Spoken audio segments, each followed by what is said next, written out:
So, as promised, this video is going to be about paragraph 4 of Jaybird. It's the third video of explaining like backstory and processes, meanings behind it. So I'm gonna read paragraph 4, and then I will get into a bit of what it's about, what it means, that sort of thing. So here it goes. I wrote it for you, and you will never know. It gave me ease knowing the part would always be yours, no matter who stepped into the role.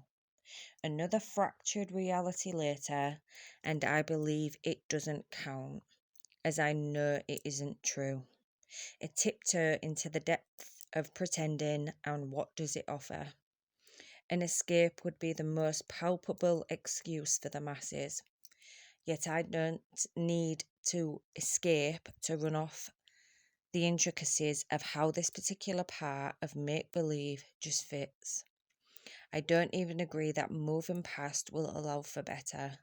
It will allow for a different form of success, but will never compare. The hindrances of following this through would make me the villain. So silence offers me all-knowing peace and comfort, leaving me the only one to truly know the origins. So that's paragraph 4.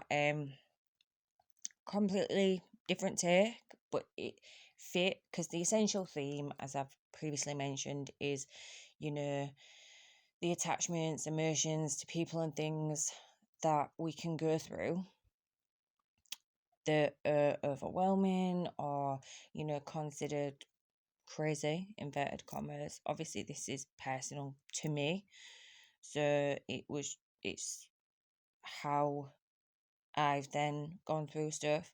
This one is about writing. Like, my big aim has been writing a book the last few years, and as I was ruminating ideas for the main characters, there was a certain person that I had in mind for it, which allowed me to then kind of create some more of the narrative towards these characters. But it's like almost like that daydreaming side of things of, when you think, oh yeah, well, if I write a book and it becomes popular and then it gets turned into a movie, or would you have played that movie? Like a question, like when you're almost like daydreaming or having banter with friends. And that's kind of, this person was straight away popped up and was like, yeah, this person I know is crazy talented, and I know for a fact they would be able to pull that role off, undoubtedly. So it gave me so much more of the narrative until that kind of dissipated, faded, and that reality check kind of came in. I thought, actually, that's probably a person that would get stick for that role. And it was also because kind of, I don't know, you want to call it, the juices of the inspiration ran out, and then I moved on to other inspirations. But it was that thing of then, kind of making up the scenarios of like, how do we play this role? How would that conversation go? And it's kind of then, even though that was inspiring me to then write and be like, yes, this is how that character would be, la da da da, it kind of became, right, okay, so that's kind of run its course. We need to find new inspiration, but the scenarios were still there. That then creates that, well, hang on a minute, this was a great form of like getting to where I needed to be for the next stage of that piece of the book that I'm writing. However, the scenarios are still there and they shouldn't be. So it was then again a form of pulling my energy back. I wouldn't say it affected me in the way that paragraph 1 and paragraph 2 did, where it caused grief or sadness. It was just kind of like that epiphany moment of, whoa, hang on a minute, what are we doing? Sort of thing. And then gradually it kind of dissipated.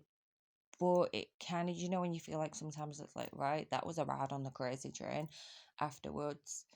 So yeah, it kind of, I'm grateful for that process of went through that, because this person is just, it's one of them that a lot of people then aspire to be. Like, in the sense of, that phrase of, if I'm half as talented as them. So yeah, it kind of fit for that. But I still felt like it fit with the theme of Jaybird. It's kind of like them, that form of attachment where it's like you can't disengage from because it's serving a purpose. But if it's got to a point where there's anything negative or anything that's, it's like not harm, pain, like sadness, it's just not worth it. Especially when it's just a form of inspiration that you need to get from, or want to get from, that person. So yeah, I felt like it fit. It wasn't as intense as paragraph 1 and paragraph 2. But I do feel like it was kind of like an added bonus to kind of share a different perspective. As I say, there is 3 other paragraphs that are more talking about the immersion side of it. So I think after this video, what I will do is then a video just with speaking out the whole piece. But yeah, that's the backstory for paragraph 4. And as a side note, as I said in paragraph 2, there's a part where it mentions about, on a merry-go-round. And it's a piece I wrote at the time that I was in it.